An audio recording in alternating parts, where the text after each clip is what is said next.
Welcome back to the Lanterne Rouge Cycling Podcast for the New Year's Q&A edition. New year, new LRCP, new me. And we're recording this actually before the new year because Benji will probably be asleep. Benji will be hungover, of course, on the New Year's Day on Thursday. But if you don't want to be like, that, I'm just joking. You were going to say like Benji?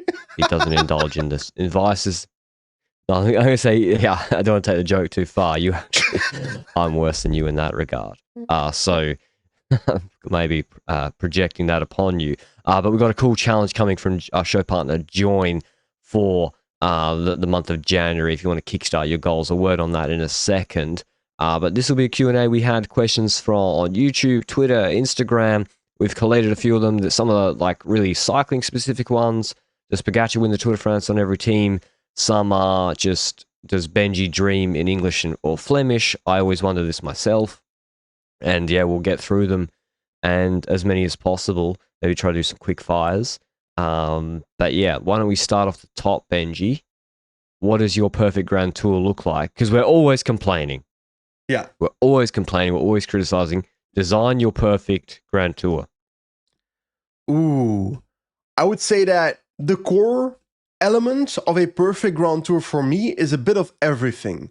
This means that you can't just have a Grand Tour that is super focused on just having rampas, but only rampas, or just Uniperto stage with only one multi-mountain stage, or for example, having only 10 kilometers of time trial. And I think the first step is that there needs to be more time trial kilometers than the average amount of time trial kilometers of the last 5 years, because TTs have kind of evaporated in Grand Tours in the last 20 years. It went from 70 kilometers of an individual time trial in a Grand Tour to now the era where we sometimes have 23 kilometers of individual time trials, sometimes with a climb in it to begin with. And that's where you find the balance for me. I want the balance between different types of disciplines. So if you have a pure climber that can gain more time in the mountains but a shit at time trial, for example, like Felix Gall, hypothetically, that's an interesting dynamic to play out if you then have lots of climbing, but also quite a bit of time trial kilometers. Now, Felix Gall would not be a fan of the balancing of TT and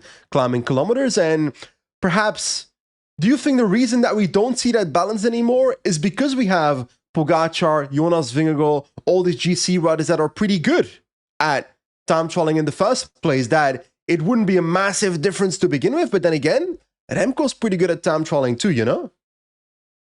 I don't really know why TTTKs are so short. Like, if you're going to do doing the TTT in the Tour de France, but why not make it 40Ks? Yep. Is it a city logistics issue? I don't know. But yeah, I think I would start with a 40K flat TTT, maybe even a 50K flat TTT. Yeah. And you can say, oh, that just advantages the rich teams. Not necessarily true. I would say the more climbing you have, the more it advantages rich teams. The more flat terrain you have, the more it advantages teams with good coordination, with track riders, with bigger riders. I feel like a lot of people shout loudly for the desire for a team time trial to come back, and I do like them every now and then, but actually, I don't think my perfect Grand Tour needs a team time trial. I think it just needs that long time trial like you're mentioning. I do think it needs quite a few well-designed mountain stages. I'm not talking, okay, we've got a parkour with 3 mountains in the last 50 kilometers in the first, and the first, I don't know, 100 kilometers is flat. That's not an ideal mountain stage for me. An ideal mountain stage starts with a climb to begin with. So we got a breakaway formation phase that is entertaining and allows for the option for a breakaway to potentially win. Then after that first climb, maybe a bit of a dull moment for the breakaway to potentially gain time. Because it's not just about, can the breakaway win? If you design a well-designed start to a mountain stage, it's also, can a GC team potentially get a satellite rider into the breakaway on that first climb to be relevant towards the end of the race? And there's quite a few great Giro stages that come to mind that I also can't immediately point out. But for example, a stage where the biggest mountain is the second last climb, and then after the last climb, there's quite a bit of kilometers left. Not necessarily like 50 kilometers of flat, but a good 20 kilometers with an easier climb. Then you find the relevance of a satellite rider in that potentially interesting. And if you then have a climb at the start of the race, then it's all fun. Like back in the day, maybe 2016, when Vincenzo Nibali was going for the comeback of a lifetime towards the end of that Giro d'Italia, where Kruijswijk was leading throughout the first 2 weeks. Astana was toying with the idea of sending Scarponi into breakaways, or of sending maybe Tiralongo into breakaways as satellite riders.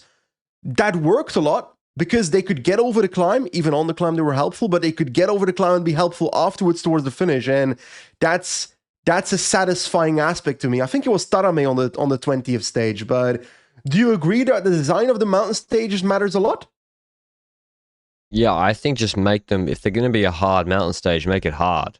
There's nothing worse than, well, I guess it depends. Are you trying to just create a Grand Tour route for a Giro field? I guess you're creating it with Pogacar in mind. But yeah, I think if you're going to have high mountain stages, actually make them difficult. I don't have that much interest in Uni Puertos, frankly. I like hard start stages with valleys in between, and then the last 2 climbs.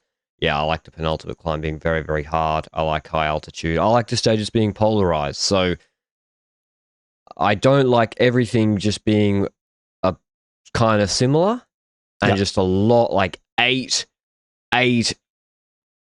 kind of hard, but not the hardest mountain stages. That doesn't interest me, frankly.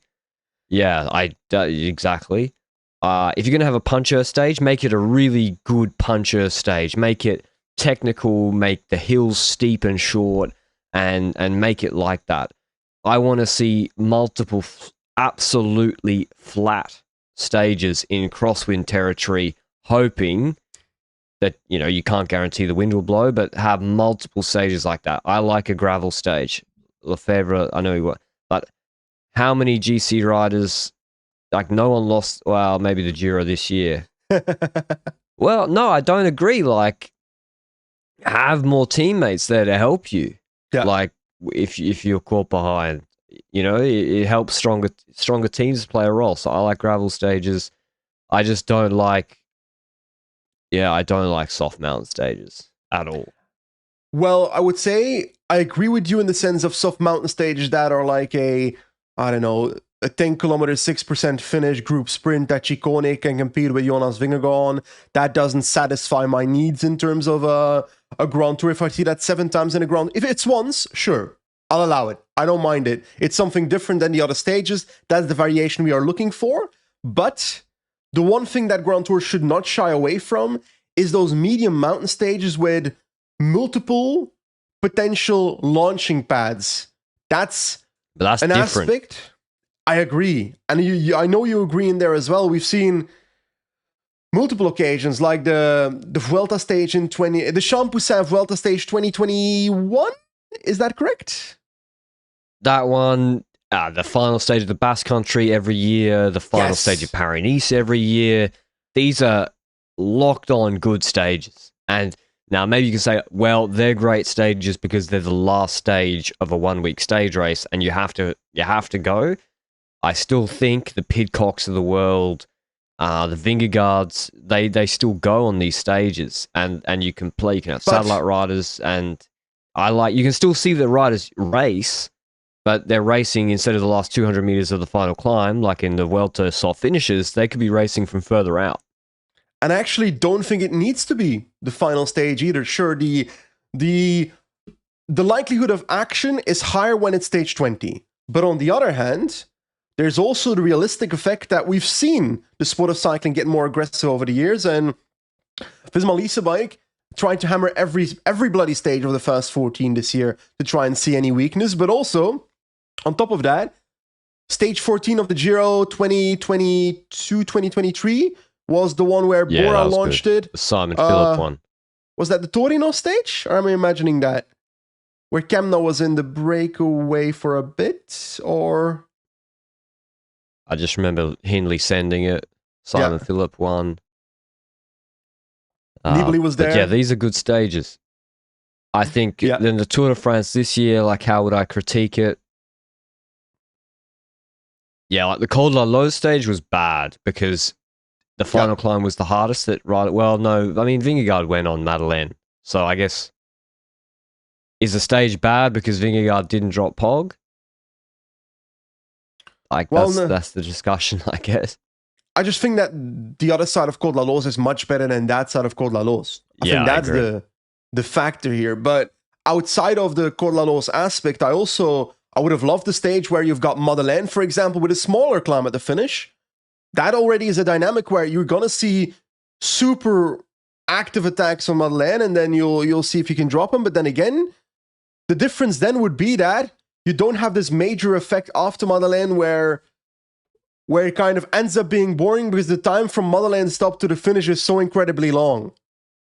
The valley in between Madeleine and Loz was fun though. I feel like the rolling attacks, Lipovitz going on an odd little adventure.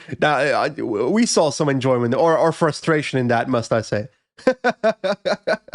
Yeah, so I would say maybe because it's different, but I like the traditional routes of a traditional Tour de France route plus mega hard mountain stages is my preference. So TTTs, flat ITTs, lots of sprint stages, lots of technical crosswind stages, punchy like Paris-Nice hill stages, plus proper hard mountain stages.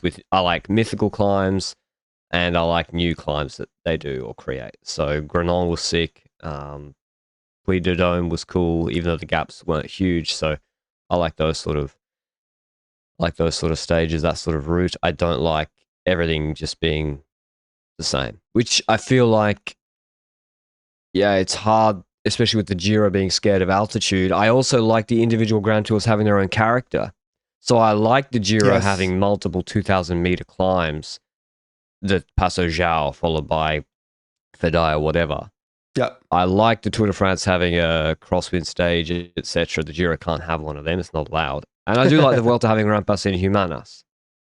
So I like them having their own. I feel like they're going away from that a little bit, and they're just trying to create like a modern route. Because like back in the day, I swear there were multiple Vueltas in a row that barely saw mountains to begin with, is my memory. Yes, Angliru was there. Yes, Bola del Mundo was there. But a lot of the finishes were just continuous uphill finishes where it's like puncher finishes. And actually the puncher finish is what I seem to miss in the last couple of years.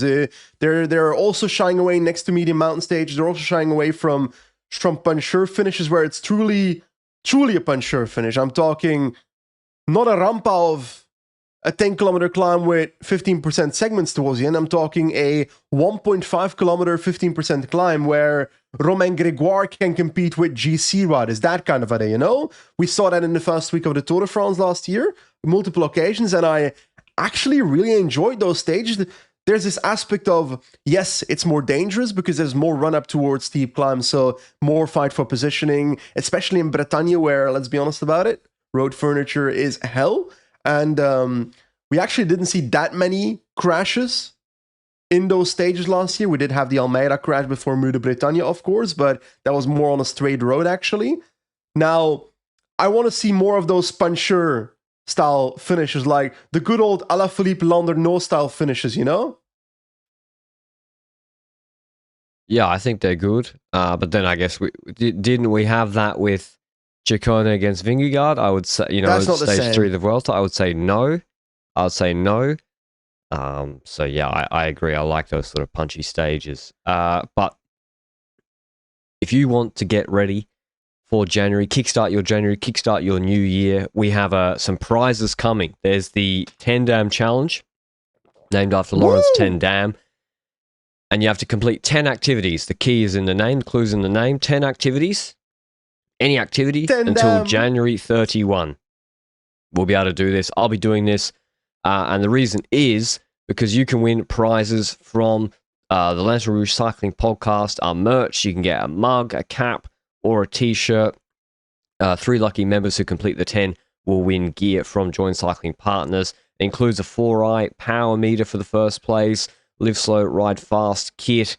I will be definitely entering myself. No free gifts. People are not getting a free t-shirt if I can avoid it. So I will be making sure I come. Next week on the podcast, 30 activities. Patrick arrives on the podcast with his brand new LRCP merch that he won through the join activity on the 5th of January. Yeah. Like the Obama meme where he's putting the medal on himself. Yes. So that will be me. But yeah, it's really cool. It's very achievable. I love an achievable New Year's resolution that you can get as well.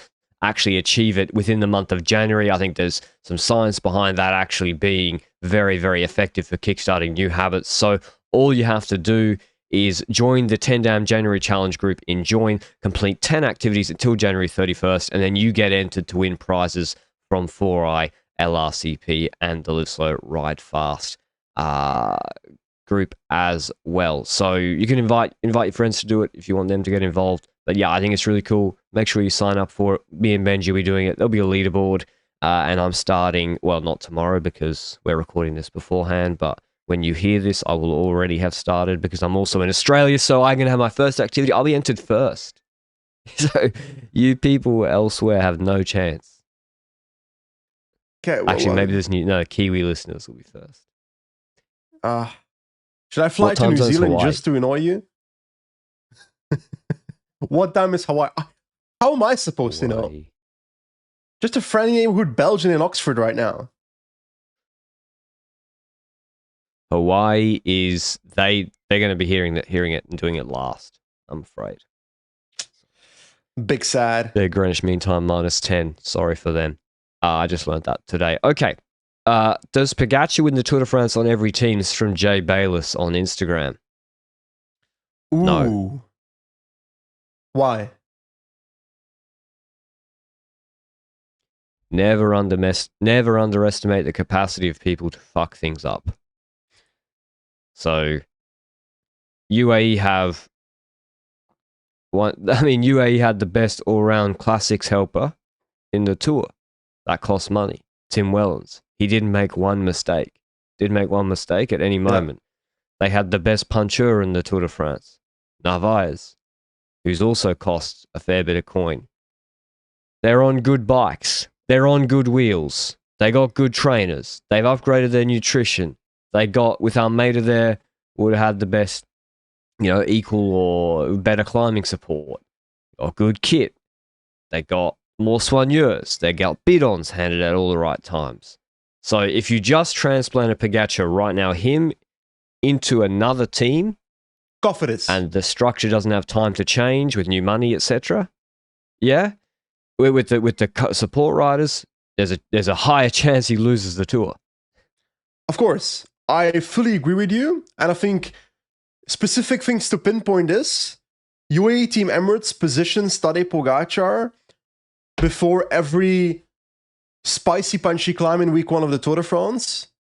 If he has to do that all by himself, which he already sometimes does, but if he has to do it all by himself, that 1 takes more energy, 2 leads to more dangerous situations where he could end up potentially crashing and inflicting damage upon himself throughout this Grand Tour. And if he does that, then that's a consequence of the team being weaker. But also in the mountains, if Visma bike attacks left and right and even potentially has breakaway formation is one, where if you cannot control breakaway formation, if your team is not strong enough to control breakaway formation, then anything can happen in break formation then a second-tier GC rider can go into the breakaway, then Cofidis might not be able to fix it, then Visma bike might not blink in the peloton, and they'll be like, okay, hey, it's your problem, Tadej Pogacar, you're the favorite here. And then Jai Hindley has 5 minutes at the end of the stage. Now, that's not the end of the world yet, because Pogacar should be able to take 5 minutes back on mountain stages by individual strength. I'm not saying that Pogacar doesn't win the Tour de France on potentially more than half the teams in the peloton, but there's definitely a major value to team strength that would be underestimated if you answer yes to this question. Pogacar does not win the Tour de France on every team. And it's not just the in-race strength. You got to think about the staffing as well. But then even before the race, he goes to another team. Hey, Tadej, the schedule you're allowed to do on UAE doesn't work for us. We want you to do this schedule that's going to burn you out by the time you get to Isola before the Tour. Instead of the UAE Tour, you're doing a GP du Morbihan in May, my friend. We need UCI points. I think he'd actually like doing Morbihan Trobe early on. I think so too, actually. More likelihood of crashing? Yeah,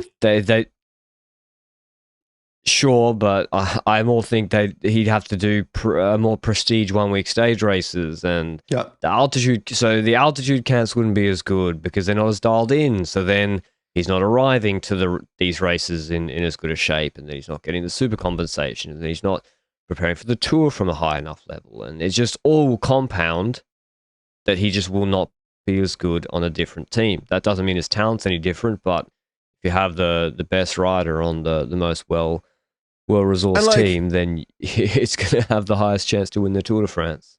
It's not just with Tadej Pogacar. I also feel like if Jonas Vingegaard was not on Visma Leasebike but on Cofidis or something, sorry Cofidis for keeping up the bashing at the moment, but I also would say that Vingegaard wouldn't be as close to Pogacar if he was on one of the weaker World Tour or higher end pro teams instead of one of the top World Tour level teams. Because again, less team support, less off the bike support, less help in positioning, less pawns to play in breakaway formation, less pawns to play throughout the race to try and go into satellite rider mode and try and fix something. I think it's really relevant. Do you think there's an element? It's difficult. Hypothetically, Jonas Vingegaard, shock transfer, Patrick. Wee woo, emergency podcasts. Jonas Vingegaard transfers to, I can't keep shitting on Cofidis, Total Energy, and they somehow get a wild card for the Tour de France. You don't have to laugh at it. Poor Total. In this situation, he's not French. Jonas Vingegaard. Maybe if Denmark go to war with America over Greenland, and then he forfeits he's like, I never was Danish, and then says I'm French, then he can go to Total. Okay. Hypothetically, if he does go to Total, do you think there's a world in which him being at Total makes him less rated in the first place? To the point that, well, Pogacar at UAE Emirates will not look at Vingegaard as his first competitor anymore? You mean Vingegaard, it's still Vingegaard who won 2 tours? Yes, but he rides for Total now, my friend. Yeah, for the first year at least, Pogacar's treating him no different. Okay. And then if you have a Froome effect or a decline, then more Roglic is a better example. Like the way Roglic was treated is a process of time. But in the first year at Red Bull, you have to treat him the same unless you see pretty good evidence of a decline beforehand. But he was pretty good in his first year at Red Bull. Won a Vuelta, was fighting for the podium at the Tour, right? Exactly. So, but yeah, I think. But I agree. Yeah. So teams matter, overall structures matter. That's why riders also move teams. Not necessarily, they sometimes turn down money to go to different teams because they think it's a better situation for them. Happens all the time. Yeah. Listen, I forgot who asked this. How does a typical work week look like for each of you? I know they are different, so interested in both. All right, I guess I will do. Well, there's two work weeks. I have like an A and a B. Racing is on, in which case, yeah, I guess I'm in the morning working on. Well, no, in the morning I kind of take off, to be honest, up until 10, 11. Then I'll check in on like or I've already the night. Yeah, I maybe should start the night before. Night before, because that makes more sense then. Night before is finalizing the like race plan for the next day. If it's like a bigger World Tour race with the race coaches. And then at Visma. And then the morning, checking news, whatever. No changes. Not doing very much. Most likely. Maybe catching up on other work if it's just a 1 week stage race. Then watching the race. Recording LRCP with Benji. Doing a highlight video if available. And then otherwise doing like extra work. So then, yeah, extra just data work or the race plan for the next day, what input I might have, or just ad hoc, a transfer meeting, just like meetings, just more media, it could be anything, an interview with a prospective rider, or into a call with an advertiser or partner of LRCP. Just like that stuff is fit in around the races. That's like a typical day, I'd say, with some exercise put in. I think that's fair. Our days are quite different because you still work within the sport of cycling. I dipped out. For me, that's more replaced by content creation outside of LRCP. And I would say mine, typical work week is difficult because a whole week to go through the entire week is hard, but I'll also go for a typical day, but I'll start it, let's say, hypothetically, on a Sunday, I try to like finalize my plan for content for the next week. And usually, like right now, I've got my content planned out on my Benji Narsing channel next to the podcast as well for the next 2-3 months. I like 2-3 videos per week, and in-depthly which sponsors would be on those videos, how can I financially afford the videos that I want to make, trying to plan out everything piece by piece. Will I make an Instagram reel of this video, and which videos will be edited by me, which videos will be edited by Joe, which is my editor for my own content. Those are all the details that I try to figure out before the week starts to begin with. So that last minute, it could be the Sunday before the week or the day itself of the actual recording. But usually I try to do that in advance. And yes, every now and then there's meetings with people, whether it's potential partners or with Patrick or with anybody in the sport. I don't know. I can't specifically think of anything. But then specifically a workday week, then I'd say let's say a Tour de France day. A Tour de France day, stage 13 is happening, hypothetically. Then I would say I probably spent the morning working on / finalizing content that needs to be created or uploaded on my own channel, whether that's any cycling gaming content, whether that's reviewing an edit that the editor has made, because at the end of the day, yes, I trust my editor that he won't make mistakes, but on the other hand, I am the one responsible if there's an issue with the thing, not him. That's how I view the reviewing of the edit then. So all that work, whether it's a 3-hour recording session or reviewing edits or making thumbnails or all that kind of stuff, that happens in the morning then, together with a potential ride on the indoor trainer, because when there's Grand Tours happening, then I try to use the trainer instead of actually going outside. And then in the afternoon, I'm mostly focused on the actual race, so Tour de France, which is watching break formation. That is always going to happen, and especially on the stage where it's not just a flat sprint stage. Then the middle of the stage, I would say it's a bit calmer. It depends on what the parkour of the stage is like. Then it will depend on whether I just focus on the race or do some other stuff in between. And afterwards, after the race, we've got the podcast going on, and then after the podcast is done, I usually work maybe 1.5 more hours, because then it's about 6:30 in the evening, I would say, 6:37, which I try to shut off my brain from cycling, which during a Grand Tour is very impossible, but I try to.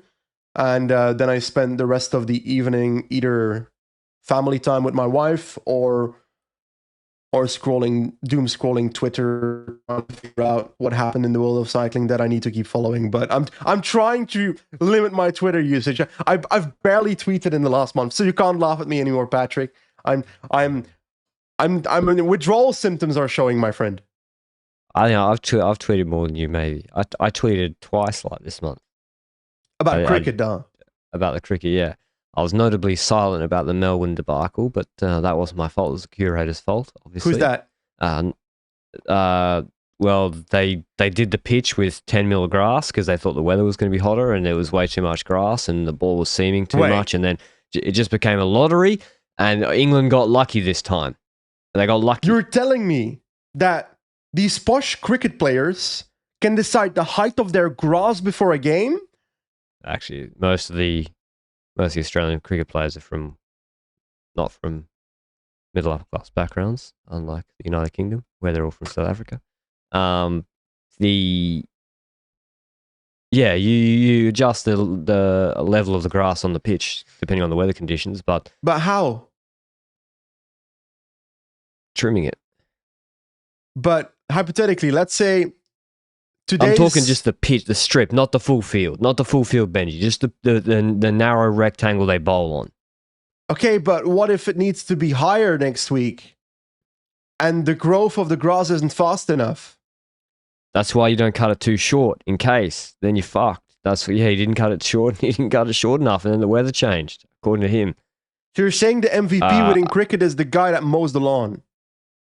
Pretty much, yeah. They're the people who decide whether it's going to be good or not. I actually think this wasn't asked. Well, sort of was. There were a lot of cricket questions, but I think England could have won this series. That's my real scared take. The reason the Australians are laughing so much, and we were laughing so much after 3-0, is that it should have been 2-1 at worst for England if they didn't play like idiots.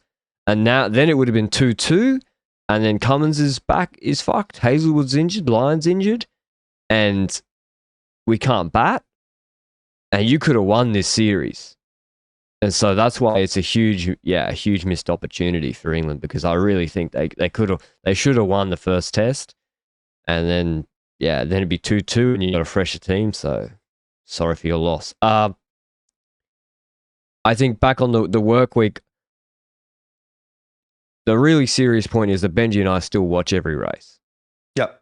And I'm talking every race, pretty much in full. Now, like that, I don't watch the Ronde van Limburg from cover 0, but we watch the finish of every televised race, and for the World Tour races, we're watching the entirety of these races, pretty much, except for like a sprint stage.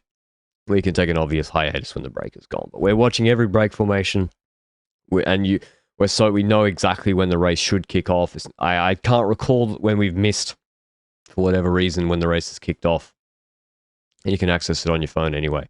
So that's something is just crucial for the podcast, and for just covering cycling in general. I think you have to watch the race, because it's not like baseball where you can get maybe a deeper story with derivative statistics or a good understanding of statistics.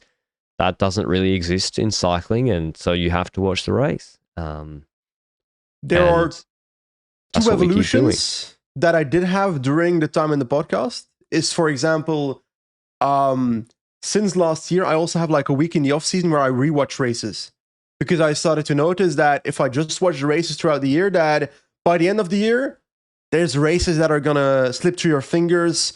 And I do think there's value in rewatching races in the off season as a refresher for the team previews for the next year. And a second thing that might be surprising, Patrick, is I had 1 year hiatus off playing Pro Cycling Manager, the video game, in 2023. And I actually think that playing that game, even though it's mostly for content on my channel right now, I don't really play it outside of videos. Playing that game actually does help with staying on the ball in terms of the smaller races. Whether it's the Conti scene, because I usually play with Conti level teams in that game. I keep updated with who's good on this fucking Conti team in, I don't know, let's say Turkey or something, or who's this Hungarian talent on that rode well at the Tour of Hungary. Balint Veldhofer, for example, from United Shipping, he would be doing well on Pro Cycling Manager in those level races, for example. And in 2023, I made a mistake of not playing that game anymore, and I felt like it helped me lose my touch that year. And going back to it, I'm more on the ball with the smaller races. That makes sense? That makes sense. We gotta move quicker. I believe. So, is there any hope that Vingegaard can compete with Pogacar at the Tour de France 2026? So yes, there is hope. There can always be hope. You sound like someone trying to convert me to the rebellion in Star Wars. But I would say that I agree with you. There is always hope. I would not say that the obvious answer is Tadej Pogacar is a favorite, but he's not the certainty to win, because at the end of the day, this sport is a sport of cycling and stuff can happen. Whether it's injuries before the race starting to begin with, or during the race something going wrong, or in the lead up towards the Tour de France, Pogacar not having the perfect lead up. It's happened before. It is very possible. But if you put individually Pogacar versus Vingegaard right now, Pogacar is a better rider, and I would say the gap is actually quite notable right now. So the question is always, can Jonas Vingegaard close the gap to Pogacar? It's hard to see that right now. Is there a world in which Pogacar is not at his best next year? Yes, that's always possible. So yes, there is hope that Vingegaard can win the Tour de France, but he's not the favorite. That was from Bart van Wijk on Instagram. Do you think Matthew Brennan can turn into a 1 week GC rider? This is from 01.alex. Yeah. I mean, yeah, he can win Renewy Tour. He could maybe win a TDU like Daryl Impey did. He can win, I think, but like, you mean like with proper climbs? No. Like, maybe if he all out focuses on it, but that would take away maybe from what he is good at in the first place. He's such a young rider that he hasn't even reached his ceiling in the things he's good at, so I don't think it's necessary to think about what he should convert into in the first place. So that's how I perceive Matthew Brennan at the moment. I want to see him be the best possible Matthew Brennan in the areas where he's good at, and the next steps for me are, hypothetically, Patrick, he's a great versatile sprinter. Classics seem like a solid possibility for the future for him. On top of that, is there a world in which he can compete for a Milano-Sanremo victory in the next 5 years? That depends on how explosive Pogacar's launch are, but the answer is yes. Right, I mean, yeah. Yeah. Yeah. But those are the 5 next years. steps, right? But bro, come on. It depends on how the race is He's written. the favourite. He's the favourite this year. No, I'm not having the favorite, but I do think he's got a chance. The favorite. Hey, if old Jasper Philipsen can win it, then he's got a bigger chance of winning a Mazar than Wout van Aert. Patrick's gonna be like, he's quicker. If it's a sprint, he's quicker. So that's Oh, my mic's going AWOL. If you're a Paul Seychelles level talent, this question's been cut off, and you have the option of joining any team. I guess it's saying which team would you join? Yes. I think don't say it. Don't say if it's Molly Spike. Honestly, I think he's pretty okay in the team that he's in. Like, if you think about Paul Seychelles' situation, what's wrong with it? You've got the talent. Money, bikes are good. You want the team that has financial income that could potentially grow into the future. They just got a new sponsor. The finances are there, not just for this year, but there's a potential upwards evolution in the financial situation. Secondly, he's going to have the entire team focused on him for the next 4 to 5 years, unless he does evaporate in terms of talent. So the opportunity is there, in theory. So combining those factors, then I think Decathlon, CGA, CGM, CGB, CGZ is a good team for this man. Are there other teams like Decathlon in the peloton? Because you think about teams with money, I'm thinking, okay, Red Bull has money, but he's got 17 GC riders in there. Little Trek has money, but Trek is stacking them up. Yeah. So who else? And Ineos, Visma, Decathlon. They're the three. UAE's two got Pog and others. Bora and Trek are too busy. And Ineos, Visma and Decathlon, I would say. Why don't you buy the Tour de France broadcast rights and sell a subscription? Benji needs to feed his family. That's from the Gaslight General on Twitter, I believe. So the answer is not available, can't afford it. I need to feed my family, Patrick. Yeah, sorry that I didn't just buy the Tour de France rights. So there was a Cycling Weekly article, I think, from Adam Beckett. Yes. This week it was a good article about the Tour de France going behind a paywall in the UK as of next year. And he had an analogy very close to my heart because I was in the UK watching it, which is the 2005 Ashes, which just captured the national conversation at the time. I was also aware of it because I was acutely reminded of the results at school. And then cricket went behind a paywall in England, and compared to Australia, it's just kind of an irrelevance as I understand it, except for hardcore fans. Yeah. And yeah, with cycling, we didn't know, like, Vince McMahon meme, GCN Plus. Like, shed a tear for we didn't know how good the times were that we had. You know, having, like, in all countries that weren't covered by a national free-to-air broadcaster, having an app one-stop shop for it, and then now to years later to be in a worse place than 10 years ago with broadcasting rights. It's just and then teams are trying to get more money from advertisers with less eyeballs. It just doesn't work.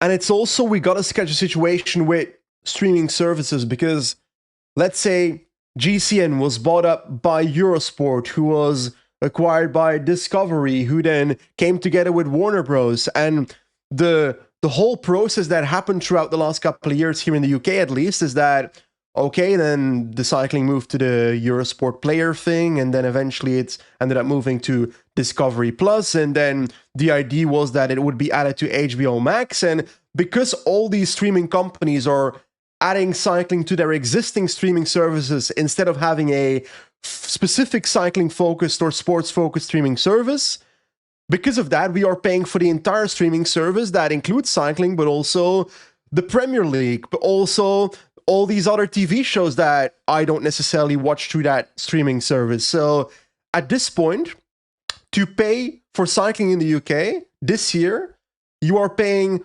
£32 per month. That is £372 per year. Like, sure, it's my job, I can afford to do so, but that is such a massive amount of money for the average cycling viewer that it's pricing out quite a few people from even being willing to spend that on the sport of cycling to begin with. And because of that, like you say, there's a lot of people that will say, okay, I'm not going to pay that. There's a lot of people that are going to say, I might actually opt for piracy, etc., which I don't do that personally, but it's been proven. I can understand you either people to do that. You give people an option to pay that makes sense, they'll do it. Yep. If you don't, they will pirate it, especially if you don't shut down the piracy. So you're just changing existing fans to piracy and getting your new fans to zero. So, and listen, if free-to-air broadcasters don't bid high enough, whatever, like the race organizers can't just run it, not make money from it. They also, I guess, want to make money from it. But how does it work? You're going to have a Grand Depart in the UK in 2027 that, in theory, will be behind a paywall. It's just a mess. And I mean, the added factor is, whenever I commented about this being the case in the UK, it being so expensive because it moved into one streaming service, don't worry. European countries that are still celebrating on their £8 per month Eurosport Player HBO Max subscription, it's coming to you as well. That's the thing. This is not just happening in one region. In all regions, with all these acquisitions between these countries now, whether it's Netflix, I think it's Netflix that won the bid, right? For Warner Bros. Sure. I don't know how Eurosport is connected with that. Some articles have said that Eurosport is not part of that, but in the BBC there was an article that said the BBC article said that Eurosport UK is part of it. So it's really confusing whether it's depending on region or whether it's as a whole that Eurosport is not part. We'll see that in the future, but it's gonna get more expensive and more expensive the more these corporate entities keep playing with our beautiful sport. And the reality is, we're going to be worse off watching. World Tour needs to have the broadcast rights aggregated and sold as one package. It's obvious. ASO probably won't want to do it because they don't want to subsidize the other races. But in the long term, it would be better for their portfolio of races if it was sold as a cohesive one-stop shop package. But anyway, that's where we need to go. That's why I think there's another question: who's the most powerful person in the sport of cycling? I think it is Marie-Odile Amaury, who is the majority shareholder of ASO, and They Ooh. decide effectively there's a trickle down effect of their decisions on broadcasting, and that affects a lot of things on where you can watch races, on everything really. And It's unfortunately, also things are getting worse for the average cycling consumer. the UCI is on paper the governing body, but the UCI is also a partner with all the other race organizers, with the teams, with all the stakeholders of the sport. And we've seen time and time again that ASO has so much influence on the decision making within the UCI, because at the end of the day, if the UCI does something that ASO doesn't like, then ASO says, okay, we'll take all our ASO races out of the UCI schedule and we'll host them separately. Because at the end of the day, the Tour de France is so big that if they do that, teams are still going to ride the Tour de France. Didn't that happen in 2008, 2007, something? Yeah, I don't know. I swear there's something like that. Maybe Luke can confirm in the next few minutes. Yeah, you were like, you were not a mere child. You're like 35 at this point. Yeah. Oh, we got to move on. We got to keep moving. Benji, do you dream in English or Flemish? I think in English. I would say my dreams are very vibrant these days, and I think yesterday, Patrick, you nearly died in my I would say nightmare, not dream. There was an earthquake at a local cycling race, and I looked back and I saw you fall into a pit. So, well, I think you just died. I think you did you watch The Dark Knight recently? I didn't actually. No, I didn't. It's like the Pittsburgh Steelers scene with Hines Ward. And last night I was dreaming of Lego, but I think that's because I've obtained a recent hobby of building Lego Lord of the Rings sets. That question was from Matthew Bell. There's another question about Lego from Kevin Packles. And I've got Hogwarts Castle being built, started that this afternoon. Really? When did you buy it? Pretty sick. It was a Christmas present for me. Is it like the full miniature version, or is it the one where you have the main tower, then you've got the boathouse, and you connect all the separate sets to each other? I think it's like the mini one. Yeah, the other one's unaffordable, so a good choice. This one, yeah, I think it's the mini one. I got a lot of books for Christmas. I got Anarchy, the history of the East India Company. I got Mate, I'm gonna try and show this. I don't know if people are gonna be able to see this, but trying to change my camera right there. That's my new beauty. Techno Feudalism by Jonas Varoufakis. I got Breakneck about China. Got a few others. The William Dalrymple one. I'm about halfway through. It's pretty good, albeit. Yeah, it's pretty good. Not a lot. I'm happy for you. But anyway. Yep. So that's been, and then doing some Lego, chilling out. Yeah.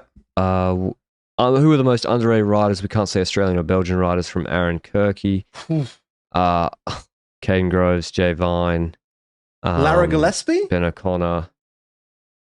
I think that's Aaron a fair one.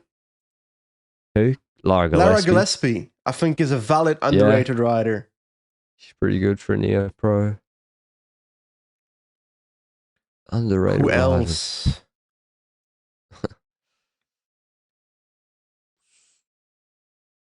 I'm gonna say it.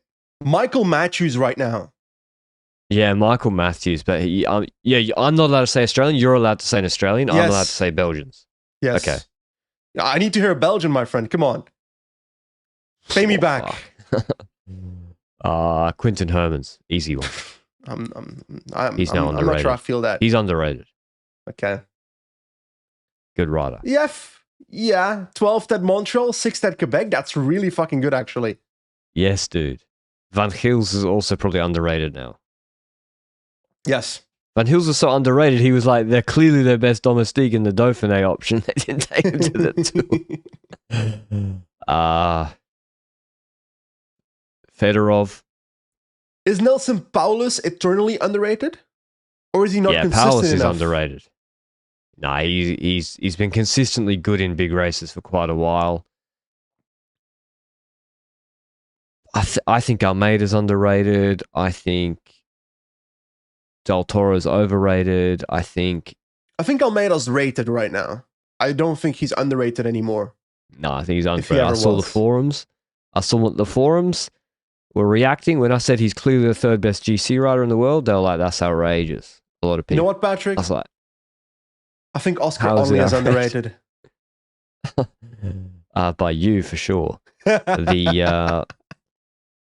It just what I think who gets underrated is actually gets underrated generally as a pattern is an older rider who's had a very high peak consistent level for quite a number of years. So Adam Yates, Mikel you Landa. got Simon Yates, Sepp Kuss, Landa, and then they're not 36 or 37. They're still maybe early 30s, and they've had maybe 5 years of like consistent performance, then 1 year of just something went wrong, crashed at a bad time. Carapaz? Carapaz, they will then be underrated. And then people will be like, "Oh, shiny new toy." Benji would say Oscar Onley. I'm not saying that. But some could say. Some could say Oscar Onley. Oscar Onley. Luke mentions Carlos When- Rodriguez. Mikel Landa might be a better chance to podium the Giro next year than Oscar Onley but it's not cool. It's not cool to say Mikel Landa. Mikel Landa, a high likelihood of podiuming a Grand Tour, is not in the same book for me. I like Mikel Landa, but he just doesn't have the consistent podiums in Grand Tours. Benji's underrating. The problem with Landa is, with Landa, you know he can't win the Tour. You know he can't. With Only, you don't know he can't yet. That's what you think. To be clear, I want him to win a Grand Tour. I just don't see it happening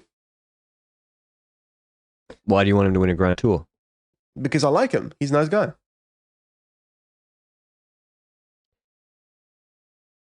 Don't care who wins Grand Tours. You only care who wins the fucking Tour of Bright. Not Oscar Only, I can tell you that. He could win that. What's like the most pivotal moment in cycling? I saw this question somewhere recently. I would say Ooh. Pogacar winning the 2020 Tour de France in shock fashion. That set off a chain of events. Now, probably he becomes the rider he is today anyway, but then I disagree. that sets in motion. Yeah, I mean, maybe it's probably the most pivotal, like influential from a team perspective is Giannetti finding an agreement with the UAE. That's changed the course of the biggest race for half a decade, and the biggest monuments. But also, yeah, Pogacar winning that in surprise fashion. They'll go with Aru. That probably gets more investment into the team quicker. They were Then you never can stack really it with going better for riders. Aru. That was the biggest Yeah, but bullshit they I've didn't- ever heard in my entire life. Maybe not. But Was that not the Vuelta before? the Or was it both? Tour 2020. I'm just saying that it accelerated the money into the team. But what are other decisions? Other like sliding doors moments? Well, Is Froome crashing a sliding doors moment, or was his era going to end around COVID anyway? I think his era was probably going to end at some point. But So to be clear, the question is what pivotal moment changed the course of cycling in the last couple of years? I would say it's not just Pogacar's rise to power or UAE's rise to power. I think it's also Pogacar's Col de la Loze moment in 2023. Because that's what might have kicked off the true. changes that Pogacar has made to 2024, which 2023 to 2024 Pogacar, massive difference. Whether it's also just simply in watts, he's a much better rider in 2024 than he was in 2023. A significant difference. So the changes he made after Col de la Loze 2023, that set the course for the last 2 years, because otherwise Pogacar could have just been a 1v1 with Vingegaard since 2023. And right now, there's a Pogacar drop-off Vingegaard. Yeah. Okay. Are we going to TDU this year? We are not. Will there be any changes to the core structure of LRCP in 2026? There will not be. We'll be at the start of Grand Tours, or at least two of the Grand Tours, and we will be yeah, doing the same, grinding out the same content as before, maybe with some Which new Grand stuff. Tours? Definitely Tour de France and the Vuelta, and Yeah. then the Giro. I'd like to go to Italy, but maybe not for the actual Grande Partenza. And this is from Gonzalez Bauer, his surname. Where, as an American, where would you recommend a cycling outdoor enthusiast to move to in Europe that's affordable for non-remote work and has great cycling views and terrain? I think a lot of Australians are moving to Europe, but don't know where to look or start. Benji left Europe. Well, I didn't leave Europe. I left the European Union, technically. There's a small difference between the two. But, I would say that it's very difficult for me to put myself in an American body and say, okay, as an American, what would be the obstacles that I would get into to be able to move to Europe in the first place? Like visa stuff and so, I don't know. But from wages are way lower. Yes, but I'll tell you my experience. Back in the day, I lived in Belgium. Obviously, I'm a Belgian guy. But 2.5 years, I moved to the UK because my wife is British. Now, before I met my wife, before the Giro in Hungary, the Giro started in Hungary, I was actually planning to move away from Belgium in the first place. Andorra was an option, but firstly, couldn't afford Andorra in the first place. Secondly, I think the realistic aspect was that the process of going from Andorra to Belgium and Belgium to Andorra was a bit too annoying and complicated for me because Andorra doesn't have an airport. That's why I didn't really perceive that as the ideal destination. And it's maybe a bit too mountainous for my happiness, and maybe a bit too out of away from other places. So I think the location that came to mind to me was then Girona, because it's cycling focused. It's got climbs near. It's got an airport near in Barcelona. It kind of had every detail I was looking for, but I'm not sure that applies to the ideal place for an American to live in the first place. Because I don't know how hard it is for an American to move to Spain, for example. But my go-to answer when Patrick mentioned this question before we started the podcast was Belgium, because fuck yeah. Yeah, if you want to start a business, make sure you start it in Brussels or The Hague, the center of startups and business growth. You will begin getting. I'm not going to get to it. This guy. It's really hard to say because like American, like controversial take. What?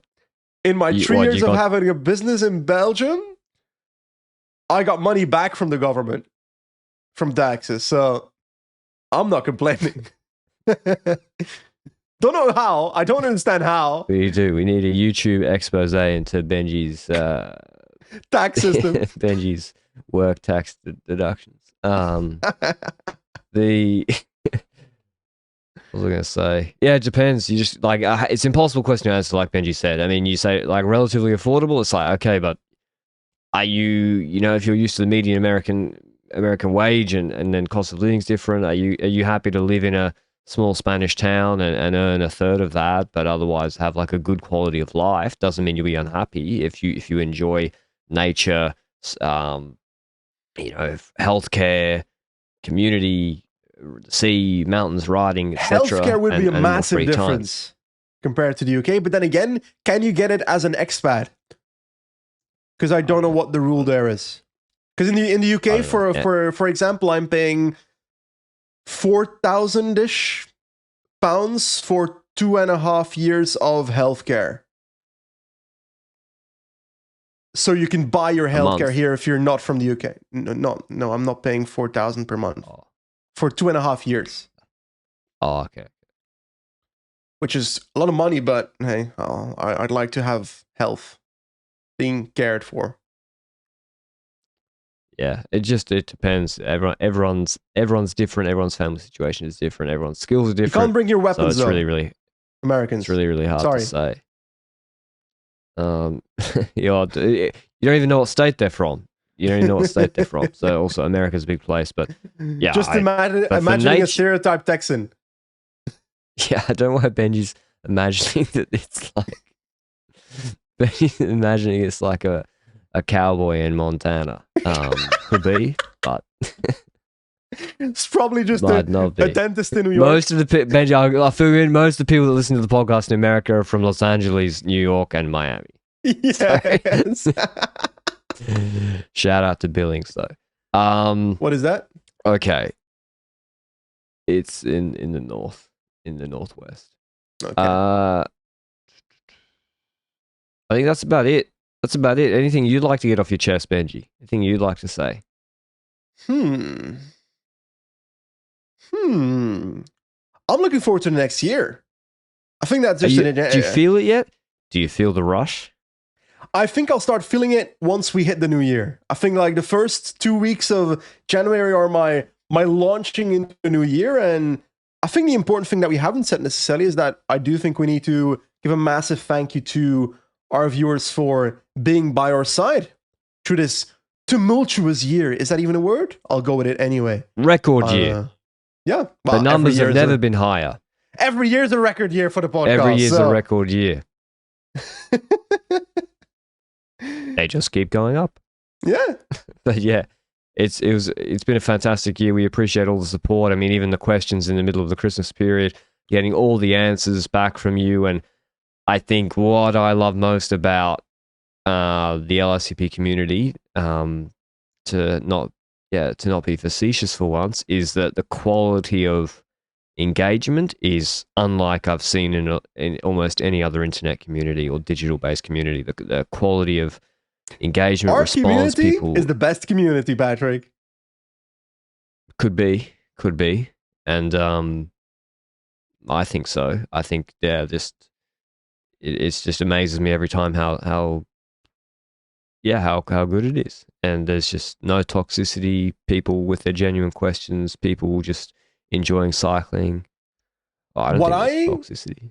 Enjoy the most is that, yes, there's toxicity every now and then, which is fine. It's okay to fight each other over each other's hot takes every now and then in the comment section. You don't open the comment section that much, so that's why it's where it's at.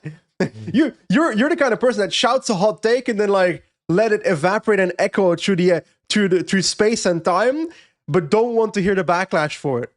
I open the comment. I go into the deep ends. I fight the battles. That's how I can keep firing them.